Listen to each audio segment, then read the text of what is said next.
لو صوت الجرس ضعيف او صوت تشغيل الفيديوهات ضعيف، بعد الفيديو ده هتغير رأيك. تابع معايا الشرح البسيط ده. حاجة هنروح نفتح التطبيق ده. بعد ما بنفتح التطبيق هنسمح له بالوصول وهنديله كل الصلاحيات بتاعته.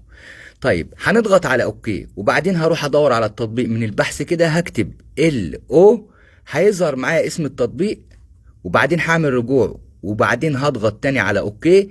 هروح برضو ابحث عن التطبيق، هفعل الاختيار ده، وبعدين هعمل رجوع.